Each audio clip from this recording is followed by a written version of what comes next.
In the brief history of football rankings, there has not been a team to repeat as our team of the week until today in Class 8 player. 8 player is just a ton of fun looking at this, ton of movement. It feels like there's been teams moving up and down the board every single week. Again, my name is Cadenus, and I don't make these rankings. I am simply the middleman. We've got great rankers across all 7 classes. Be sure to go check out the rest of them. Without further ado, you're here to check out the 8-man rankings. So let's get right into it as I turn my camera on, and we get to 16 through 11. We got a few new faces this week. Clarksville and Iowa Valley at the 15-16 spot. 16th, Iowa Valley. They beat New London last week 68-22 to earn their spot. And Clarksville, they beat Janesville 36-15 to earn their spot. GTRA, they moved down one. They beat Rockford 72-6. Don Bosco, they moved down one. They beat Riceville 42-6. St. Edmunds at the 12 spot. They beat St. Ed's 36-34. And at the 11 spot, Southeast Warren, they moved down a spot from last week. They beat East Union 52-14. Really, nothing they did to go down a spot. Just teams jumping up ahead of them with some crazy performances, as you're going to see as we get into our top 10. At number 10, Montezuma. I'm gonna get my thing situated real quick as you hold on tight with me. Realize I forgot to do it. There we go. Montezuma, they beat Melcher Dallas 67-20. Montezuma does drop one spot in this week's rankings, only because of a standout performance from a team we're not going to name quite yet. The Braves were able to rout Melcher Dallas by 47, and they got out to a 48-point lead going into halftime and really cruised the rest of the way. So they do move down a spot. Lennox, they moved down 6 spots this week. They lost to Bedford 41-30. Lennox fell to, I mean, it's hard to keep it a secret, but Bedford is our team of the week, repeating team of the week. But Lennox was the team to follow them this week, 41-30. Gabe Funk for Lennox, really good player. He led the way with 204 yards on the ground and 4 rushing touchdowns, but 2 interceptions was the difference in this game as Lennox falls again to Bedford. Number 8, Waco, another team that just fell last week to a really good team in our top 5. They lost to Winfield Mount Union 34-8. Waco really struggled. Obviously, as you can see, 8 points in 8-man is kind of crazy. So you can see they struggled, and Winfield Mount Union really showed what they can do. But the Warriors were able to really find the end zone in the first half. Clayton Miller was able to link up to Loudon Huizinga for a passing touchdown in their lone score. At number 7, Central City, a team that rose up one spot. They beat Edwards Colesburg 42-20. The Wildcats were able to lock up a 3-score victory over a top 16 team in week 3. Aiden Kloshman led the way with 3 rushing touchdowns. Our final team in this little segment, Moravia, they beat Belle Plaine 53-46. Almost got upset by Belle Plaine. We were keeping an eye on that one. The Mohawks trailed by 1 heading into the fourth quarter, but were able to pull out the 7-point victory.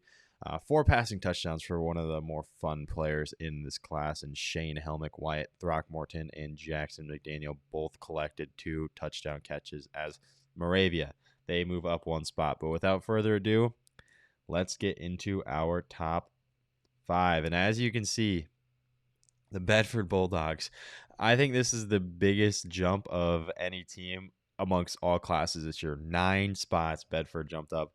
The people were asking for it. Ton of Instagram comments, ton of TikTok. There were just a ton of comments from Bedford people all over the place saying they deserve to be higher last week. And dang it, they came out and beat the then number 3 Lennox. So they earned this spot again, beating Lennox 41-30. They made a statement, and they also have smashed Moravia 63-20. So they've got 2 really good wins in the top 10. Does Bedford, and they, again, our ranker right here said they probably should have been high up in the rankings then, but it was hard to find a spot with so many teams. Again, 8-man, just a lot of competitors this year, so it's been really hard for our ranker to find spots for all these good teams in the top 10, and I don't blame him. But the Bulldogs made it impossible to keep them out of the top 5 after they beat the number 3 team 41-30. So congrats to Bedford, our newest top 5 team. But as you can see at the number 4 spot, we got 2 new top 5 teams this week. Remsen St. Mary's, they beat West Bend Mallard 34-18.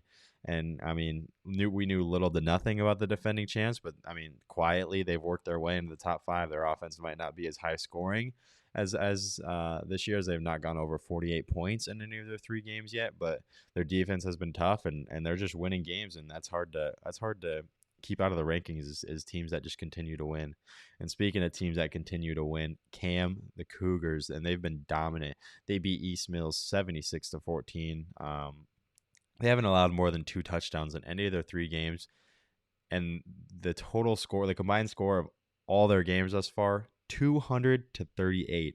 That is dominant from Cam. So they jump up 1 spot, and they are going to be the number 3 team this week.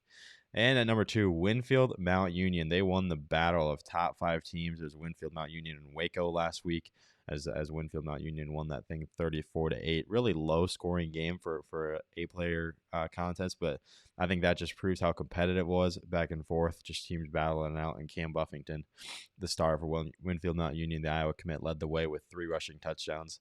But Abram Edwards got in on the fun too, tacking on 2 rushing touchdowns as Winfield Mount Union controlled Waco in that battle of top 5 teams. And I mean, Winfield Mount Union at the number 2 spot, beating number 5. There's just nowhere for them to go right now because of the number 1 team, Gladbrook Rhinebeck. You can't knock them down after beating a team 90-0. Again, yeah, Gladbrook Rhinebeck beat Meskwaki Settlement 90-0 as the Rebels hang on to their number 1 spot for the 4th straight week in a row.